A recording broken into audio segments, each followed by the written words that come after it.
This operation, known as Operation Absolute Resolve, was discreet, precise, and conducted during the darkest hours of January 2nd and was the culmination of months of planning and rehearsal. It involved more than 150 aircraft launching across the Western Hemisphere in close coordination, all coming together in time and place to layer effects for a single purpose: to get an interdiction force into downtown Caracas while maintaining the element of tactical surprise. It's a very impressive press conference on Saturday explaining everything. General Jack Keane is with me now. And General, good morning to you and welcome to our coverage here. I just want to lay a few things out for our viewers, and then I want to know from you what comes next, all right? Fuerte Tiuna, I think I've got that right. The fort here, this military complex, is where Maduro was taking cover, and that is where he was picked up by these U.S. forces. They had at least 150 aircraft in the area. Such an impressive operation. There was some damage on the ground. Here's a before picture. Here's after. It looks like a military barracks based on what I'm seeing for this image. General, in very simple language, you're on the ground for 2.5 hours. You go to the Iwo Jima, you make one stop at Gitmo, and then you come to the state of New York, and that is where we are today. In 2.5 hours, Maduro will be before a judge. General, you were on Fox News Sunday yesterday, and you said the most critical question now is what's next. As you see it at this hour, what is next in Venezuela and how it affects the United States? Yeah, certainly. Well, the Trump administration has made quite a big decision here, and that is to work with the Maduro government as opposed to try to depose that government, which would obviously lead to a physical presence of troops on the ground. And I believe they have some indications that they think they can work with this government and move them in the right direction. Everybody knows who they are. I mean, the three top leaders of them are all indicted, just as Maduro is. That's the vice president, the minister of defense, and the minister of interior. And these people have blood on their hands also in terms of repression the Venezuelan people. And certainly everybody knows who we're dealing with here. But can we move them in the right direction? And what are we talking about? Shut down the narco trafficking, shut down the Colombian gangs and the paramilitary militias that the Minister of Interior has used as goons to repress the Venezuelan people. The reason why the Venezuelan people aren't celebrating Maduro's removal is because they know the goons and thugs are still in charge. And they fear going out on the streets to celebrate. So obviously the administration has some indication by talking to the vice president that she is willing to cooperate. And listen, we have lots of leverage here. We could have taken Maduro's compound down and killed everybody. They know that. We chose the tougher option and the better option to go in there and try to extract them and put them before a judge and a jury eventually. They know those options are available for this president in dealing with those three top leaders as well. So we have leverage here.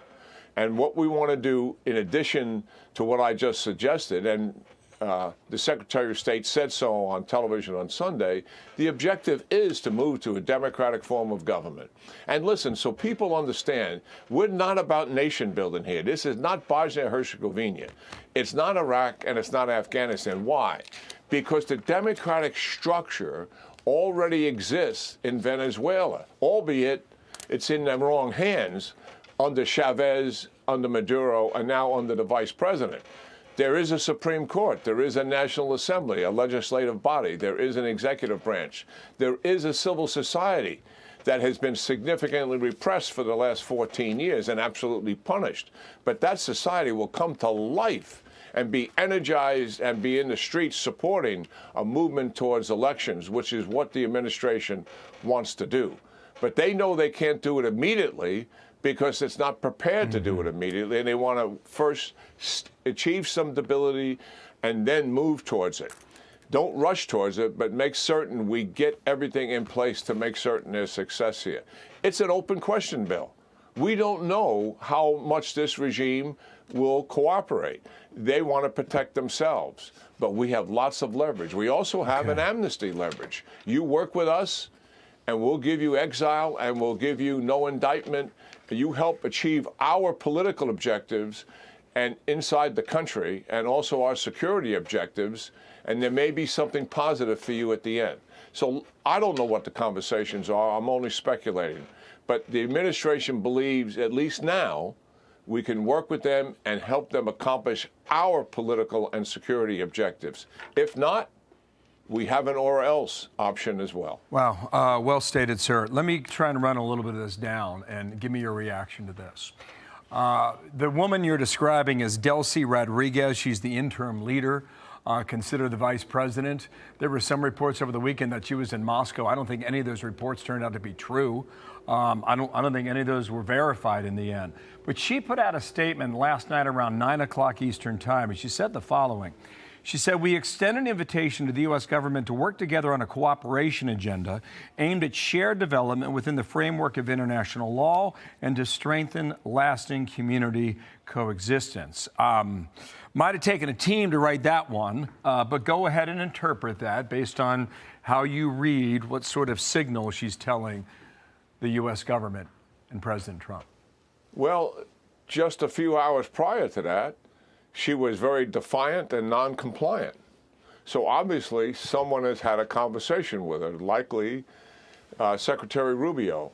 I also think conversation should be held with those two other leaders who are really the thugs and control all the power, the Minister of Defense and the Minister of Interior. This is Pedrino and Cabello, respectively.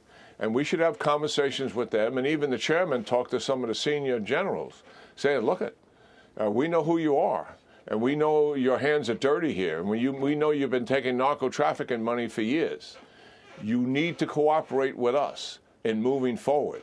And we don't want to see any mobilization of forces in the streets. Same thing for Cabello. We don't want to see your goons out there against the people. We're going to move towards eventually a democratic election. If you interfere with that, then we're going to deal with you specifically. We have lots of leverage. I think they're making the right decision not to put troops on the ground and occupy the country.